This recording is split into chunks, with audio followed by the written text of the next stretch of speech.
Belgium had some of the world's best players. Many believed they would dominate international football. But after years of expectations, one question remains. How did Belgium's Golden Generation win nothing? Good morning, guys, and welcome to Flop Files. Today, we are unpacking one of the absolutely most baffling mysteries in modern sports. We're talking about a squad engineered almost in the laboratory to conquer the globe. A team completely packed with legendary names who were dominating the most competitive leagues across Europe. And yet, when we look back at their record, they somehow failed to capture a single major international trophy. Seriously, how does a scientifically crafted super team end up with zero hardware? Let's dive right into this explainer and find out. Part 1. The Rise to Number 1. Engineering a Super Team.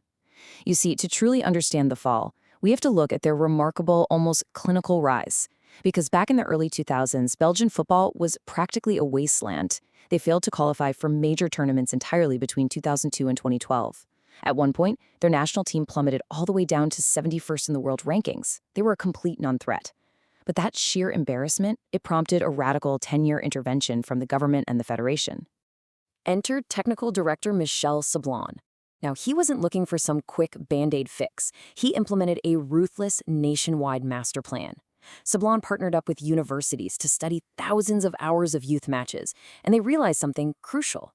Kids simply weren't touching the ball enough, and coaches cared way more about winning than actual player development. So, Sablon mandated a strict attacking 4-3-3 system for every single youth academy across the entire country. He completely banned tracking scores for kids under 12 just to remove the pressure of winning, and he brought in small-sided games like 5-on-5 or 7-on-7 to maximize every single player's touches on the ball.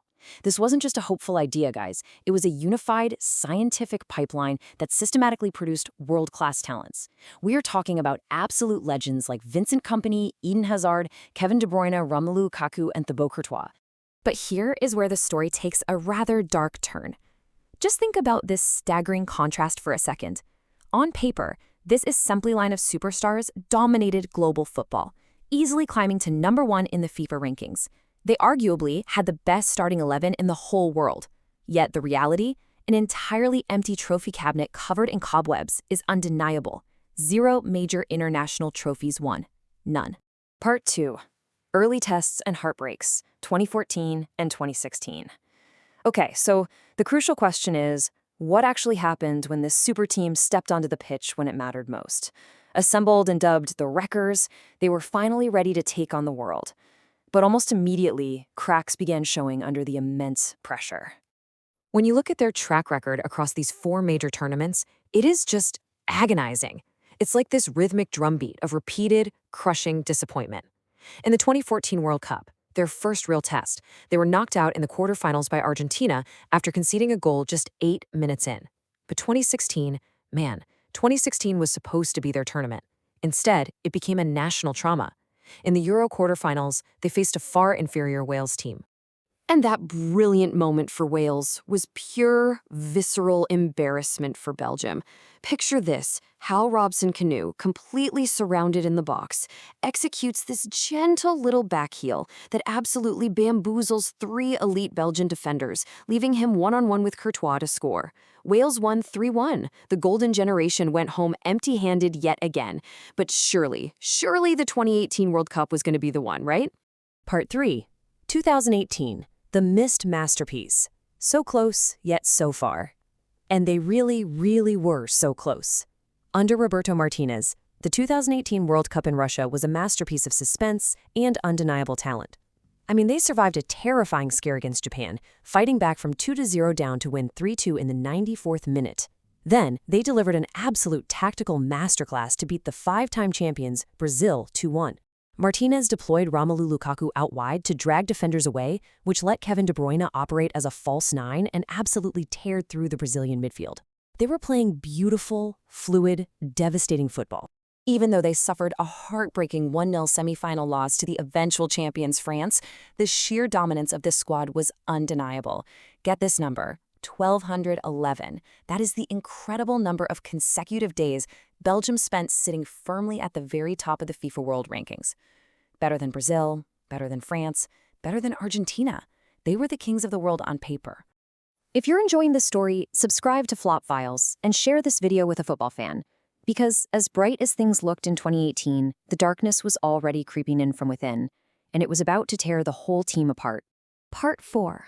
Internal Tensions and Aging Stars, the Cold War.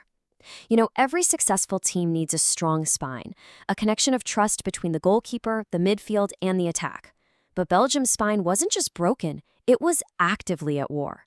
We are talking about a deeply personal, soap opera-level betrayal that effectively decapitated the team's leadership. The sheer absurdity of how this football empire crumbled is just fascinating. So, while Kevin De Bruyne was playing on loan in Germany, his girlfriend at the time, Caroline Linnen, took a trip to Madrid. There, she met De Bruyne's international teammate, goalkeeper Thibaut Courtois. This led to a massive, scandalous betrayal, perfectly summed up by this totally bizarre quote mentioning a delicious meal. You literally cannot make this stuff up.